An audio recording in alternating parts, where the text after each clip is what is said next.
This is not a series about games you haven't heard of. This is a series about games everyone has heard of. Games that everyone has an opinion on, regardless of whether they've played them or not.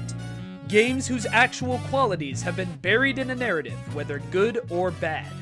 Games that everyone always makes the exact same comments about. Games that are in desperate need of a second opinion.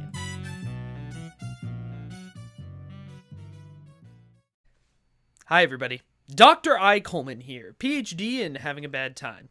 Now, I get a lot of requests for games to do on the show, and I like that. It's one of the things that I love about doing it. But no single game has got more requests than Undertale. In fact, it was requested on the second ever episode of Second Opinion, which was about Day of the Tentacle. And that request came from Aiden Owen Jones. So thank you to Aiden and everyone else who asked that I do this. Unfortunately, most of the requests have been for me to rip into Undertale, to really tear it to shreds like I did with, Overwatch or Grim Fandango, and I'm not going to do that. I can't do that, in fact. But just because I'm not going to go totally against the grain doesn't mean it's not time to give Undertale a very much needed second opinion. Here's the thing. The premise of this show isn't playing devil's advocate. I don't just take a game that's popular or a game that everyone hates and decide to talk about the opposite of whatever people think. What I do here is reevaluate games that are buried in a particular narrative and see whether or not that opinion holds up. In Undertale's case, there's really two narratives at play. The first is the one everyone wants me to tear down, the one that says it's a modern masterpiece. This was the opinion espoused by much of the gaming press, many of the game's fans, especially early on, and such notable gaming luminaries as me, since Undertale was the second game I ever covered professionally. The second narrative is the one people want me to defend, the narrative that rose up as a counter-argument to the first, that Undertale is overhyped, or that it's boring, that mechanically it does nothing interesting or innovative. In short, what's the big deal? Well, here's the thing, not to sound like some pansy neoliberal moderate, but why can't both sides be right?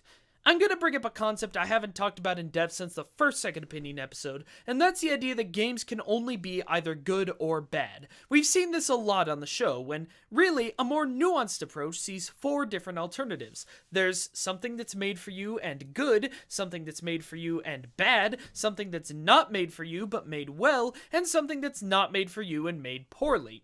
So, for example, I don't like fighting games at all, other than Smash and maybe a couple others. I find they're just not something I enjoy very much. But I don't go around saying that Mortal Kombat X is a terrible game just because I don't enjoy it, because I can respect that it's well made and the fans of the series got, more or less, what they wanted with that product.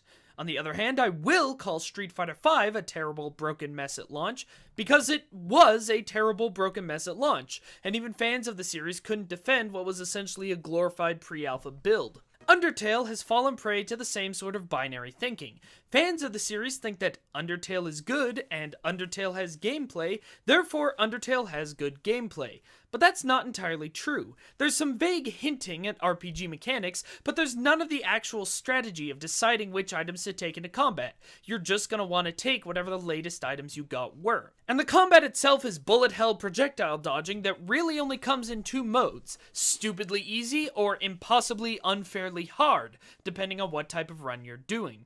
Even the boss that's designed to seem as scary and difficult as possible on neutral or pacifist runs.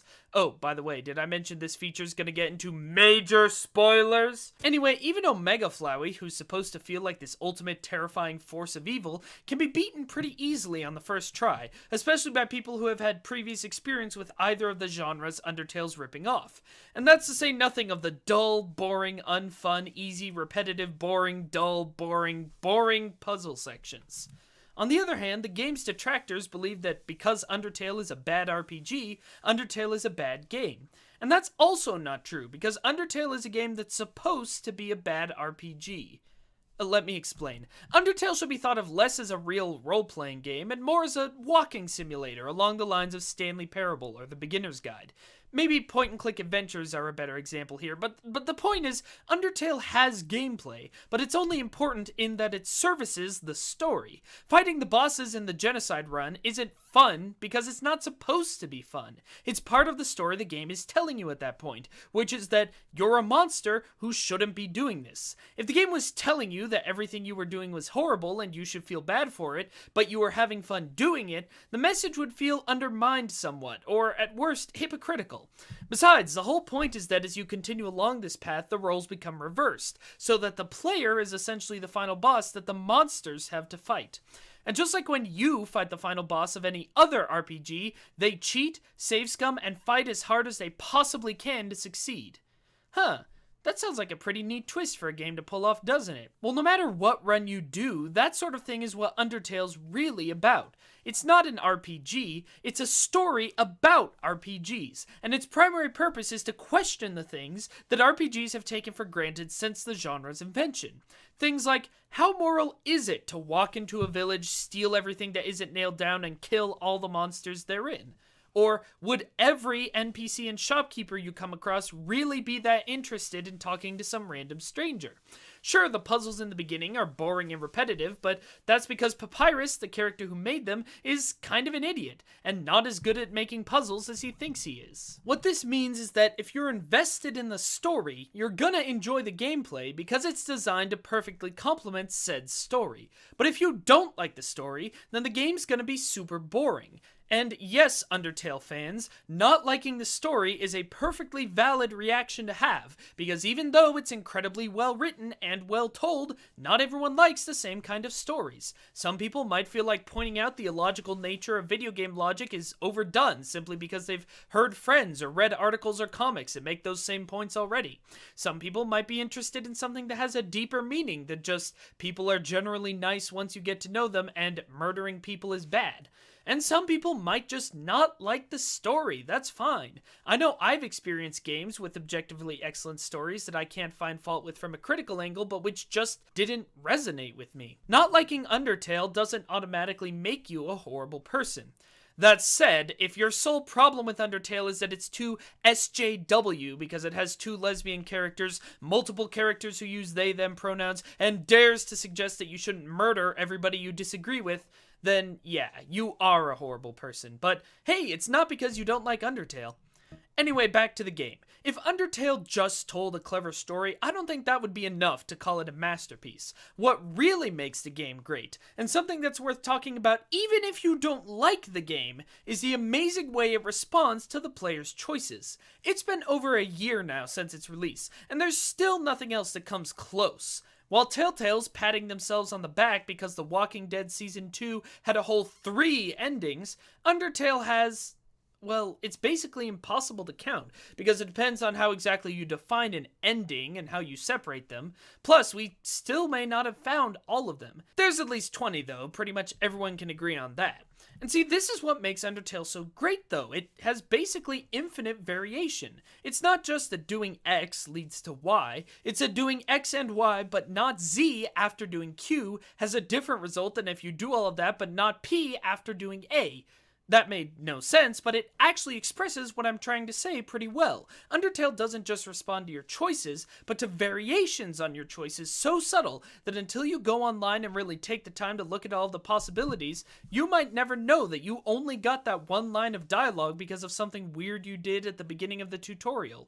There's no hugely telegraphed, "this is a choice" moments, just a game that fluidly pays attention to everything you do. And this too ties into the story, because the way that the characters know what you've done is used to make them feel more real. Usually it's not just something like, oh, that's funny, this character totally made a reference to this thing I did. Although when the game does do that, it's always to brilliant comedic effect. Again though, it's usually so much more subtle than detractors give the game credit for. I don't think it's a stretch to say that Undertale is one of the most smartly written games of all time, and I think everyone who wants to write for games, particularly those who want to include consequences for player choices, needs to study Undertale if they want to know how to do it right. I'm about to use possibly the most cliched example in games criticism history, but it's kinda like how every filmmaker should at least be aware of Citizen Kane, what it did for the medium, and what can be learned from it, even though nobody on Earth has ever actually enjoyed watching Citizen Kane. But now to close, I gotta give one more point to the people who say Undertale is kinda overhyped. Because, yeah, the Undertale fandom got way out of hand. Now, I think in large part this is because the game has a near universal popularity, especially with people that aren't that big into games. Something which I think is a huge point in the game's favor, by the way, because I love that I've been able to introduce non-gaming friends to gaming using Undertale. But the result of this was that a lot of the fans of the game were children and teenagers, and well, children and teenagers do cringy things. I know that I did, said, and believed things in middle and high school I'd much rather forget. And as such, when I see kids doing or saying embarrassing things on Tumblr or whatever, my attitude is to ignore rather than to criticize. But then you have things like MatPat giving a copy of the game to the Pope and just, holy crap guys, the game's good, but it's not a freaking religious experience. You literally gave the Pope, a man who does not own a laptop, a $10 Steam code. You couldn't have at least gotten him something more expensive, like all the Train Simulator DLC? I mean, I guess it's exactly the sort of tone-deaf move I'd expect from a guy who makes his living taking popular media and trying to look at them from some completely different angle just to sound smarter and edgier than... Wait a minute. Undertale is an ugly game with not very fun combat and puzzle mechanics. Undertale is one of the best written games of all time, and the gold standard for how to respond to player choice. I can believe both of these things simultaneously because that's the power of having a nuanced opinion. But to conclude this week's second opinion, I'd actually like to read from someone else's review of the game. It's about an 8 out of 10 niche RPG game. If you like the characters and the humor, you'll probably like it and forgive it for its flaws. If you don't, you'll probably hate it. But the game became very popular, unavoidable even. At the height of its popularity, not liking the game felt like a cardinal sin to many fans online. In reaction to these circumstances, others began to actively hate the game, creating an endless whirlwind of discourse. Now that was written by one Mr. Toby Fox, the creator of Undertale. And that's his and my professional opinion. Thanks for watching this episode of Second Opinion, and thanks again to Aiden, Owen Jones, and everyone else who recommended I do it. If you have a game you think needs a second opinion, be sure to let me know in the comments, and there's a good chance your idea will be covered on the show just like Aiden's was. New episodes go up every Friday night. If you want to see more work from me and the rest of the talented Hey Poor Player team, be sure to subscribe, follow us on Twitter, or check out HeyPoorPlayer.com where I do a lot of reviews. If you know someone you think would like the show, please tweet about it or share it on Facebook or just spread the word. Every extra view proves the show is viable and ensures that I can make more episodes. Until then, stay professional, stay opinionated.